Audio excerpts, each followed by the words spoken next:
Juárez hizo uso de esa facultad por lo menos una vez y la ratificó en alguna otra ocasión en los años posteriores a la aprobación, hasta el 60, 61, 1860, 61, y desde luego que restringía derechos, garantías fundamentales, incluso hasta podría permitir que cualquier persona hubiera juicios sumarios y pudiera haber fusilamientos de quien fuera encontrado culpable. Entonces es una suspensión de garantías enorme, ya existía.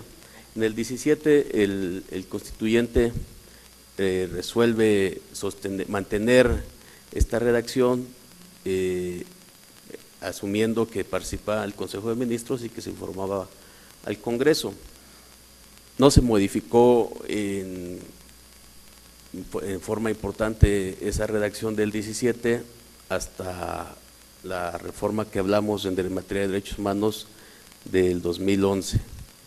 Y en el 2011 no se legisló por ocurrencias, sino simplemente lo que se dijo es que, así como estaba redactada la Constitución, sin existir ley reglamentaria, el presidente de la República en turno, teniendo una mayoría simple en la Cámara, como podía ser actualmente, o formar una mayoría simple con sus aliados, podría decretar suspensión de garantías o derechos humanos, suspensión o restricción temporal, excepcional y fundada, pero no tenía ningún contrapeso. Lo que hicieron, lo que hizo el legislador en aquel momento fue retomar lo que establece la Convención Interamericana de Derechos Humanos, el Pacto Internacional de Derechos Civiles y Políticos, que es un catálogo de derechos o garantías que son intocables, y que son ambos instrumentos que ha firmado el Estado mexicano. Fue así que en el segundo párrafo se incluyó este catálogo de derechos que se conoce en el derecho internacional como coto vedado, es decir, derechos o un conjunto de derechos que no puede ningún Estado aludir o restringir o suspender provisionalmente en cualquier situación que pudiera encontrarse. Y ahí en este catálogo se encuentran derechos tan importantes como el derecho de la familia, el derecho de la niñez, el derecho a la vida, desde luego es consustancial, nadie puede dictar alguna suspensión o restricción que ponga en riesgo la vida, las garantías de debido proceso, que es algo muy importante, independientemente de que se pudiera decretar una acción de este tipo, persisten las garantías del debido proceso, persisten los derechos al nombre, por ejemplo, que es algo también importante, y lo que en derecho internacional se conoce como el habeas corpus, que en nuestro país es el juicio de amparo, pues también es una garantía que no se suspende. Los críticos de esta propuesta dicen, bueno, pero que se queda muy suelto el tema de qué es lo que puede hacer el presidente de la República. Debiera de decirse que se debiera establecer qué es lo que no puede hacer, o cuando decrete una medida de este tipo, señalar específicamente sus alcances. No se puede establecer así les voy a poner un ejemplo que puede ser muy simple, pero es como parte del arranque de una discusión. Suponiendo que nosotros dijéramos que no se restrinja el derecho a la libre circulación, que es un derecho que no hay que tocarlo, que debemos preservar la garantía del artículo 11 constitucional, y bueno, probablemente pudiera servir en el caso de una erupción volcánica, en que la gente toma sus pertenencias a su familia y huye, y ahí sí sería un crimen decir no puedes circular en el país, porque es hasta atentar contra la vida. Sin embargo, si nosotros pusiéramos una restricción de ese tipo, cuando se tratara de un huracán, por ejemplo, que es para proteger la vida, es un derecho que es de los primeros que se suspenden provisional o totalmente mientras sucede el acto de este carácter meteorológico. Es decir, se dice a la gente, no tienes derecho a circular, ¿por qué? Simplemente porque si estás en la calle puedes morir. Entonces, Ese tipo de interpretación tan sencilla que ya en algunas cortes internacionales tienen parámetros, tesis de interpretación, y también hay varias consultas al respecto, impide que se pusieran qué derechos pueden restringirse y cuáles no, más allá de lo que dicen los instrumentos internacionales, que podríamos decir que son las prácticas más avanzadas al respecto. Completando lo que dice el 29, establece lo que no establecía la Constitución del 17, mucho menos la de la juarista de las leyes de reforma, que es la participación de los otros poderes.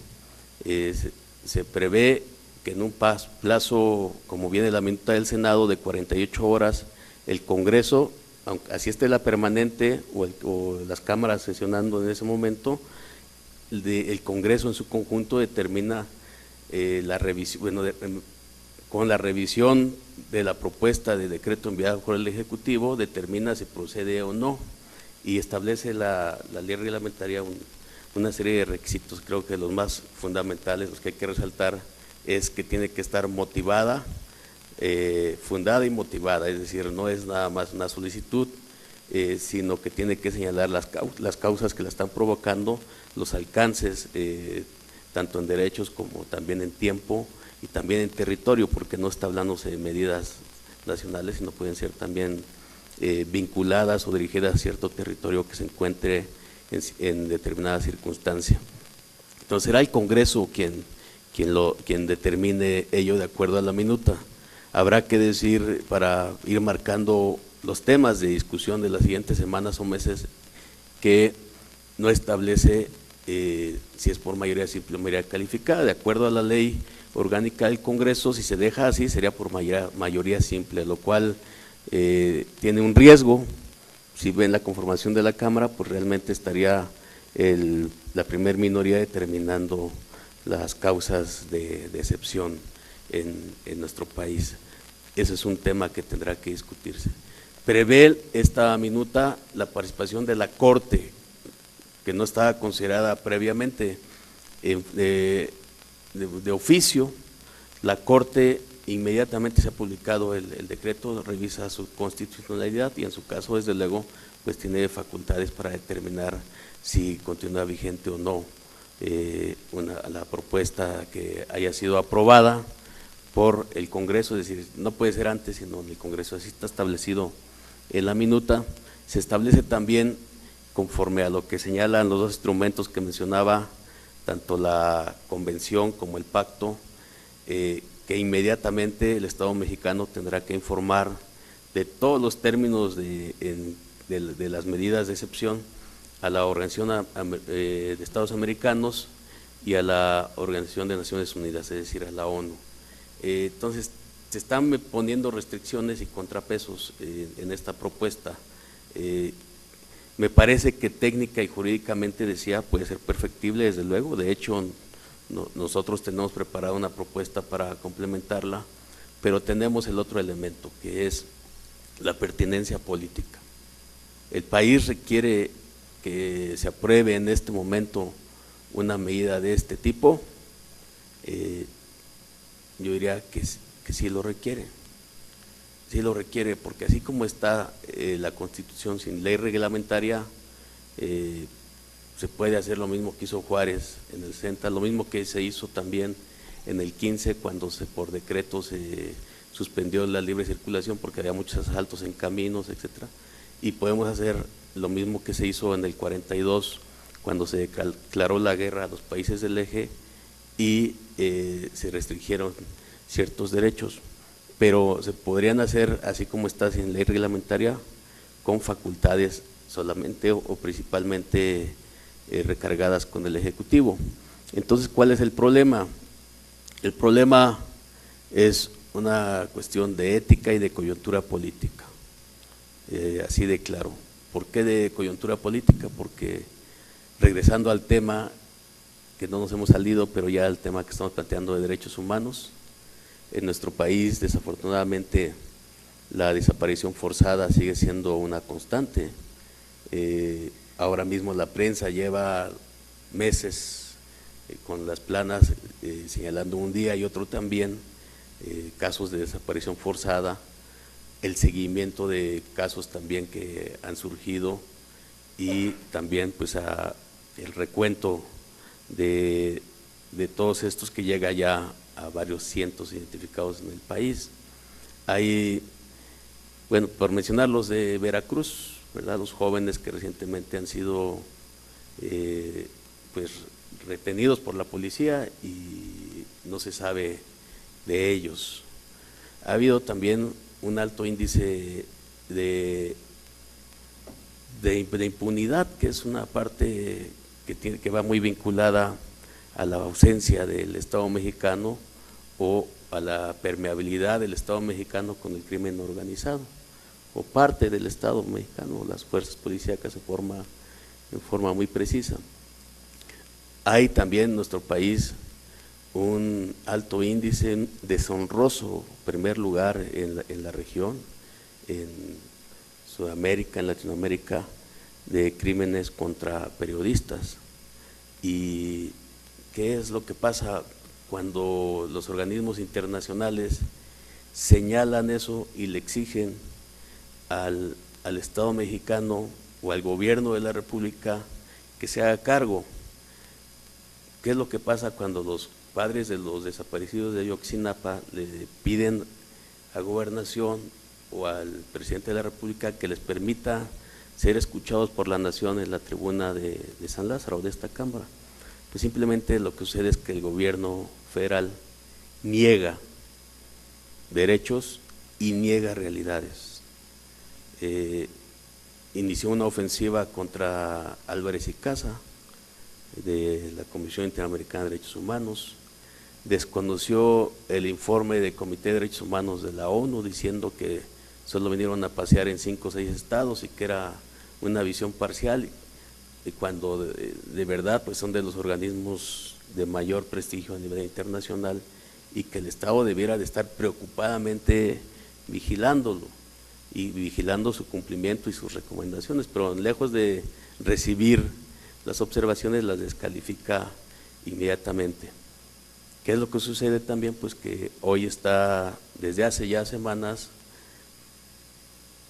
dando por terminada la intervención del Grupo Interdisciplinario de Expertos Internacionales, el GIEI, del caso de Ayotzinapa. Ya les dijo, el 30 de abril se termina aquí su misión y pues vemos que los expertos señalan incumplimiento de parte de la contraparte del Estado mexicano a acuerdos sobre la investigación misma.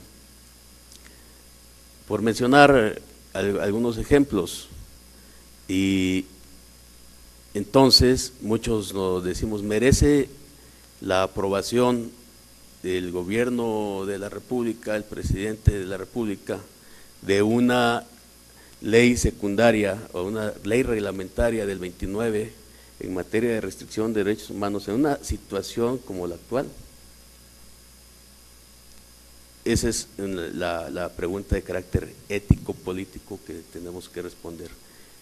Yo he dado mi opinión en mi grupo parlamentario y he dicho que la obligación constitucional no puede quedarse y que es mejor que haya reglas claras, que haya certeza jurídica en una situación extrema. O sea, ya cuando un Estado toma una situación de este tipo es porque no hay otra posibilidad de salvaguardar la vida de la población o de garantizar que haya una estabilidad. Hablando de estabilidad, también hay quien dice es que se van a suspender todas las garantías, incluido el derecho a la manifestación, ya no vamos a poder marchar o cualquier cosa que atente contra lo que establece el gobierno o el Estado. Dentro de lo que les decía del coto vedado, que son los derechos intocables, están los derechos políticos. Entonces no es correcta esa apreciación desde el punto de vista, quien opina de esa forma está ignorando que existe la obligación de que no se restrinjan este tipo de derechos. Entonces hemos iniciado una discusión en la que hemos coincidido que lo mejor es consultar a la población. Cuando se fue elaborando la propuesta de ley reglamentaria participaron varios organismos de la sociedad civil, especialistas en derechos humanos, con sus opiniones. Incluso el relator de la ONU también hizo llegar sus opiniones. No quiero decirles, de acuerdo a la información que hemos recabado, no quiero decirles que fue consenso, pero que sí tuvo aportaciones importantes de todos ellos. Entonces ahora, como grupo parlamentario, el PRD hemos iniciado una consulta a estos organismos internacionales para ver cuáles serían las consecuencias de acuerdo a la experiencia de que México no regule esta cuestión de excepción. Estamos consultando también pues a varias activistas que están inmersos en la lucha por la defensa de los derechos humanos, porque una medida de este tipo debiera ir acompañada también por una vigilancia exhaustiva de la población y de los especialistas. Yo pudiera tener una opinión, que es la que les acabo de exponer.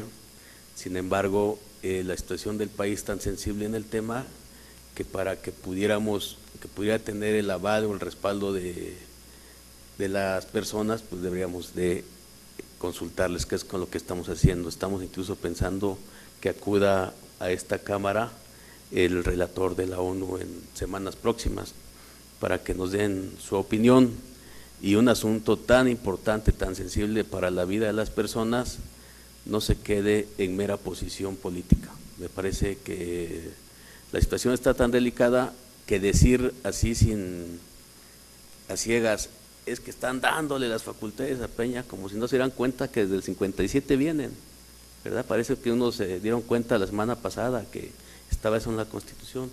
Creo que es muy fácil eso, como también decir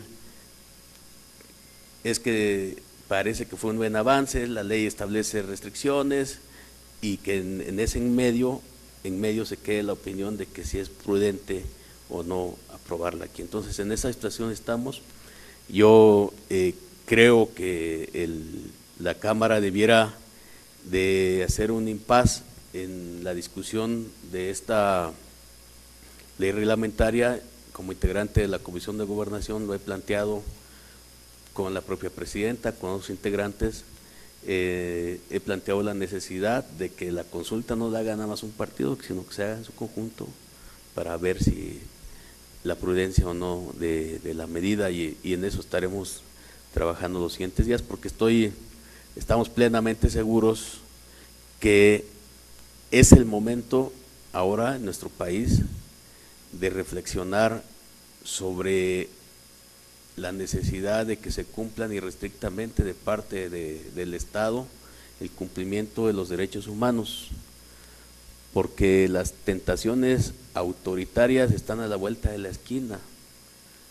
No estoy inventando, apenas hace unos años, no muchos, el gobierno de la República tomó la fuerza pública de todo el estado de Michoacán sin ningún contrapeso. De facto se hizo cargo de la seguridad y creo que no debemos de permitir eso.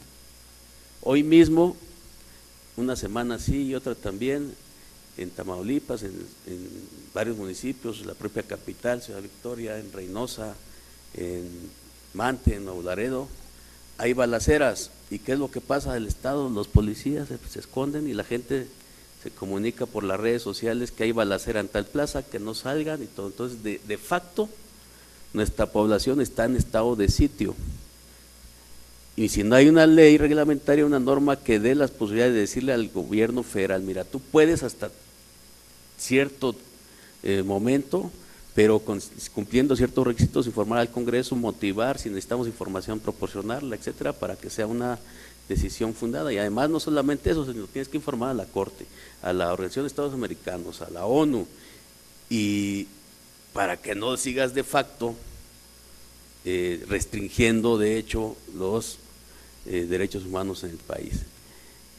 Y lo más fácil es que caiga en la tentación autoritaria. Yo dejaría solamente una última reflexión a todo este punteo que decía, lo del GIEI, lo del relator de las Naciones Unidas, el desdén que ha tenido la presidencia de la República para atender varias recomendaciones de organismos internacionales.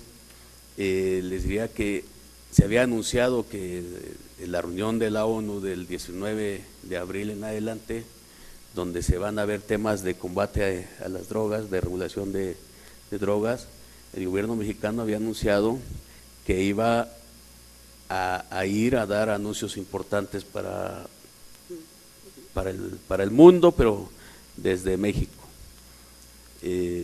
Yo me mostraba escéptico porque decía que el gobierno en materia de derechos humanos ha sido candil de la calle y oscuridad de su casa, ¿no? Acá adentro se crea una burbuja que impida que salga la información, de afuera se van a presumir que aprobamos la reforma del 2011, aprobamos esto, pero en los hechos no se ve mucha voluntad, y me parece que es un signo, si no negativo, al menos que tenemos que no perder de vista el que ya la Presidencia de la República haya anunciado que no acude a la reunión del UNGAS que comienza el 19 de abril.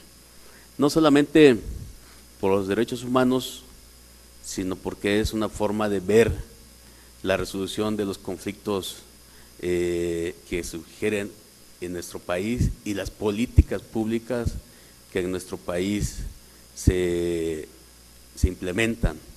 El tema de las drogas sí tiene que ver con derechos humanos, sí tiene que ver con el foro más importante en el mundo para que el gobierno mexicano dijera, el Estado mexicano planteara qué está haciendo por el respeto de derechos humanos aquí, y tal parece que no hay cosas buenas que decir, por eso están cancelando. Y también las resoluciones de esta cumbre del UNGAS son tan relevantes porque tienen que ver con una política pública con la que estamos viendo una parte fundamental que nos tiene ahorita en una situación de crisis de seguridad pública en todo el país, que es el combate a las drogas. La visión que hay del Estado mexicano en el combate a las drogas y está retrasando una posición global puede resultarnos al menos preocupante, porque entonces vamos a seguir con las Fuerzas Armadas en la calle, vamos a seguir criminalizando el consumo con nuestros jóvenes, más del 20% están encerrados por aportar una cuantía menor a 500 pesos de marihuana. Vamos a continuar metiendo a nuestras mujeres primodelincuentes porque pues fueron víctimas del narcotráfico y las tomaron para el transporte. Entonces, sí es muy importante, yo lo dejaría ahí para que estemos pendientes y exijamos en la medida de lo que podamos, creo yo, exijamos que haya claridad respecto a la postura del Estado mexicano en materia de derechos humanos, pero sobre todo también que se esclarezcan los asuntos que ya están, los de los 43, los de Tierra Blanca y todos los que hay a lo largo y ancho de nuestro país. Muchas gracias, felicidades por el evento. Creo que es muy importante reflexionar este tema, muy actual, y esperemos que contribuya y aporte mucho a la vida política del país. Gracias a los organizadores por la invitación. Diputados PRD, más cerca de ti.